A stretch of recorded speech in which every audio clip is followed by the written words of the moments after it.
For those that don't know about mtnDAO, have never been to mtnDAO, where did that originate? mtnDAO is a month-long co-working experience that has unbelievable deal flow. The experience being a month long, I think has done two really incredible things that we didn't have as part of the plan. What I've noticed is that a month is enough time for social masks to start breaking down. You will gravitate towards the people that you authentically connect with. The second really incredible thing is Here with Edgar from mtnDAO and now mtnCapital. We're going to ask some questions, get some information. For those that don't know about mtnDAO or have never been to mtnDAO, where did that originate? And then what was the vision for that? So, mtnDAO is a month-long co-working experience that happens in Salt Lake City twice a year, and it's focused on bringing devs and builders from around the Solana ecosystem to one place to hang out, to work for the month. It's just an office that's open 24/7, and that's kind of where the magic starts. How did it start? Like, what was the vision? It started by accident. So, Barrett, my co-founder and long-term friend, we were both working in the Solana ecosystem when things were opening up from COVID, but all of crypto, it was internet native and therefore remote, right? And we kind of just wanted to be in one place. And there were conferences, so we had like an opportunity to like party, right? And network like a surface level, but there was no place for all of us to just like sit down and work, right? We want to build things, and that requires like being in front of a desk, right? And so, initially we kind of had this idea to bring folks together and hang out with us for a month, right? And that costs a little bit of money. And so we reached out to some of our investors, some of our sponsors, and then next thing we know, 300 people want to come. And there's $250,000 of sponsorship money that's sitting there waiting for us, right?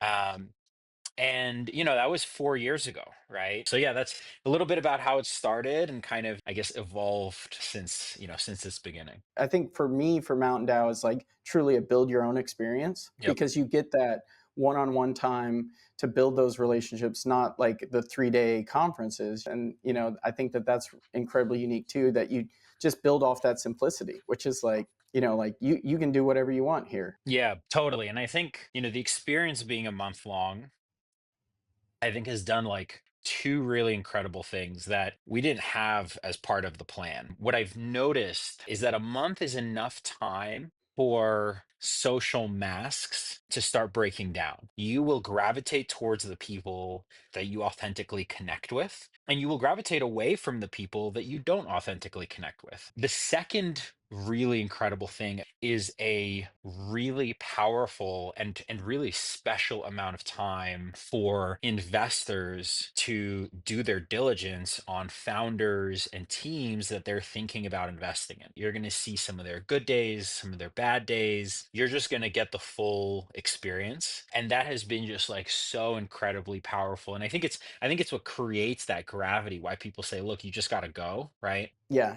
I completely agree and share that sentiment. Like ultimately, and you get to see people in like the different states, right? So yeah, like that doesn't go off like that without careful planning and execution. Appreciate that, man. That means a lot. Cool. So let's talk about mtnCapital and Mountain Token a bit. So, mtnCapital is a brand new effort.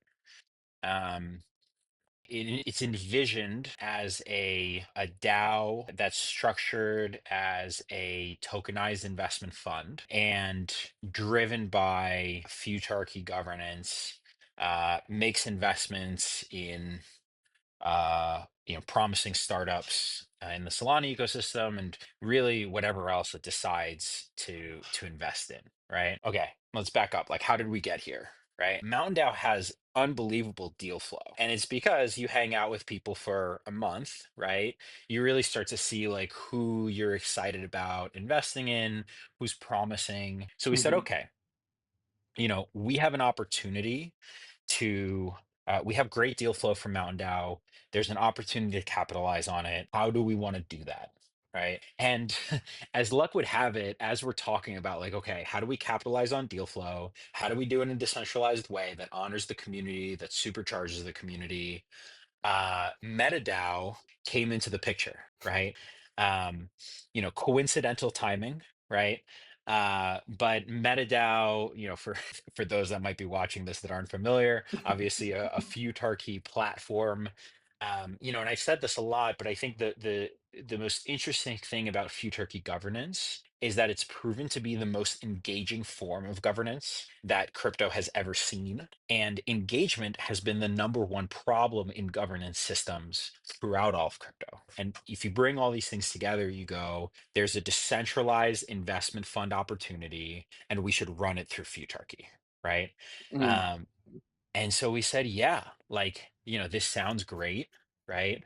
Um, what are the downsides? I think the risks here are that we're doing something experimental. We never even went out to LPs and started the conversation of a traditional VC fund because we said this is so much more interesting. Let's go ahead and do this, right? So that's what Mountain Capital is, right? It's a brand new effort. It's going to be a DAO powered by Futarchy, powered end to end by Futarchy, which I can talk about in a bit. And underlying it will be the Mountain token, right?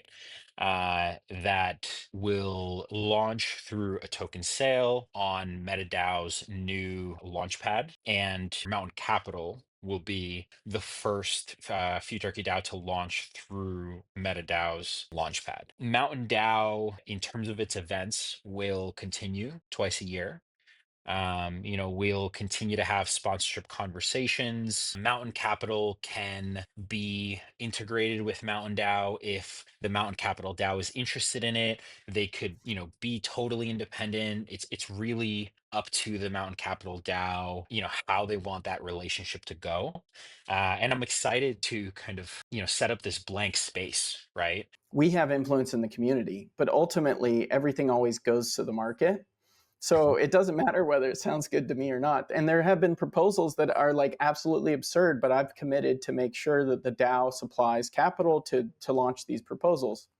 Yep. And burning the token supply was one such proposal where I was like, I don't think this fundamentally makes sense, but it went through anyway, and the tokens got Yep. burned. So, like when we talk about, and like I heard it in you, when you talk about like, well, maybe it will decide that, right? Like it truly is that experience where it's like we don't have any outsized influence outside of like trading the markets ourselves. And I think that that's a really cool thing about like the Futarchy and the DAO structure that we have here. Totally. Yeah. I mean, I think it also Mountain Capital, I've mentioned is a Futarchy DAO end to end. We decided that absolutely no decisions will be made other than the token sale pre-launch. And so this is like, you know, to paint the picture, there is no insider allocation, not even for Barrett or I, as the founders.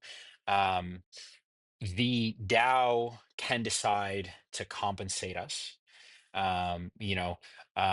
We are interested in a proposal for that, right? We think that the Mountain DAO community deserves to be compensated with an airdrop. We'd love to see one go through, right? But ultimately, absolutely every single decision, other than the minimum that we had to do to create the DAO, right, is launch the token, infuse the DAO with capital. Other than that, everything has to go through Futarchy. It's really, I think, fascinating and important to take these experimental risks and tackle these existential questions that we're tackling with governance structures like Futarchy kind of head on. Yeah. And I think you bring up a good point there ultimately that is like the current status quo, is not working. And it takes this experimentation to showcase a new way to go. Uh, MetaDAO came out of Mountain DAO, like that's where it first blossomed, right? Like this is that story. And then like here we are having this conversation that kind of circles all the way back around. And I've met a ton of people that are building in the Solana ecosystem that like had those clever ideas. And I'm like, oh, cool, let's talk, let's figure this out. And so I'm really encouraged by A, this experimentation, and then B, I don't want to discount like what you've said about the uncertainty, the risks there. And that is what it takes to charge ahead. Yeah, totally. It's, I love to, one of the things I kind of geek out on, I love to match patterns across like history by matching those patterns. And one of my favorite, right, when people talk about because like anyone else who works in crypto, I get this question a lot from friends outside of crypto. Hey, is this real? Is it all a scam? Is it legal? Like, what's going to happen with it? It seems risky. That's the, everyone kind of corners on it seems risky. And I love to bring up how in the early 1900s, when Rockefeller and Vanderbilt were working on oil and railroads, right? One of the common criticisms was that these industries were for degenerates, right? That they were so risky that nobody with any class, nobody with any maturity would work on something as egregious, right? As oil or as railroads. But today, nobody talks about oil and railroads as risky or experimental. In fact, it's kind of the opposite, right? It's those are the boring industries, those are the boomer industries.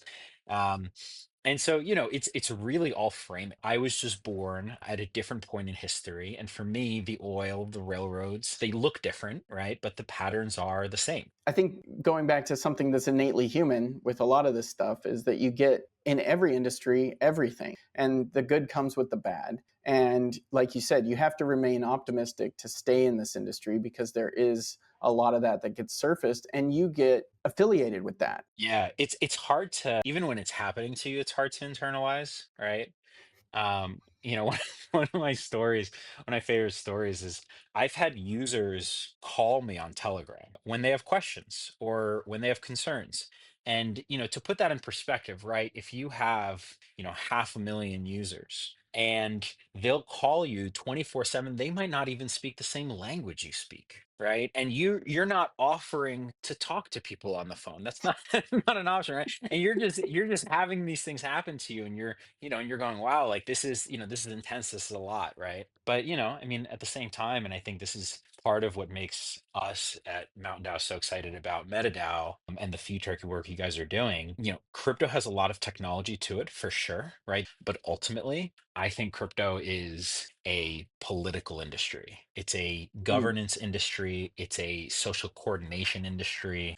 I mean, that's yep. like the fundamental promise of the ledger is we can all get in a room and we can say this is what happened, right? But if we're all getting into that room and talking about what happened, that's a political problem, right? So Yep. yeah, really, really comes down to the people at the end of the day, and it's a new breed of Yep. people. It is. It is. It's a special breed. Anybody that that's in it and survives in it and continues to exist is a special breed for sure. Awesome. Well, thanks, Edgar, for taking the time to speak with me today. Really excited for the launch of Mountain Capital here and excited to see what happens from here. Cool. Awesome, Colin. Appreciate you, man. I'm excited for, I guess from our perspective, it's happening next week, but we'll see when this airs.